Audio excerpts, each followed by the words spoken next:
আপনার আধার card number দিয়ে কটা সিম কার্ড চলছে সেটা আপনি নিজেও জানেন না। কারণ হচ্ছে আপনার আধার কার্ডটা অনেক সময় অনেক জায়গায় দেওয়া থাকে, তো সেখান থেকে তারা যদি আপনার আধার কার্ড দিয়ে যদি সিম নিয়ে ইউজ করে আপনি জানতেও পারবেন না। তো আমি একটা ছোট্ট ট্রিক দেবো, সেই ট্রিকের মাধ্যমে আপনি জানতে পারবেন যে আপনার নামে কয়খানা সিম চলছে, এবং আপনি চাইলে সেখান থেকে বন্ধও করতে পারেন। তো এর জন্য আমাদের সরাসরি চলে যেতে হবে গুগলের মধ্যে।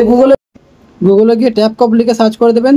তারপর প্রথম যে ওয়েবসাইট আসবে সেই ওয়েবসাইটে ক্লিক করে দেবেন। দেওয়ার পরে এমন ইন্টারফেস আসবে, তো স্ক্রল ডাউন করে নিচে যাবেন। নিচে যাওয়ার পরে নাম্বার বসানোর জায়গাটা চলে আসবে। তো এখানে আপনি যে নাম্বারটা ইউজ করছেন সেই নাম্বারটা দিয়ে দেবেন, আর ক্যাপচার কোডটা নিচে ফিল আপ করে দেবেন।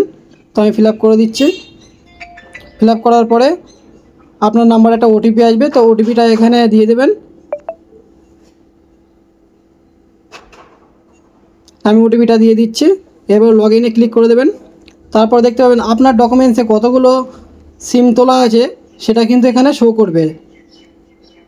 তো আপনারা চাইলে এখান থেকে যে সিমগুলো আপনার প্রয়োজন নেই কিংবা আপনার জানা নেই যে সিমগুলো আপনার ডকুমেন্টসে কী করে উঠেছে, তো সিমগুলো এখান থেকে আপনি চাইলে বন্ধও করে দিতে পারবেন। তো এই ছিল ভিডিওটা ভালো লাগলে অবশ্যই লাইক কমেন্ট করবেন, এবং ভিডিওটা অবশ্যই শেয়ার দিয়ে নিজের টাইমলাইনে রেখে দেবেন, যাতে দ্বিতীয়বার দেখে আপনারা দেখতে পারেন যে আপনার নামে কটা সিম কার্ড চলছে।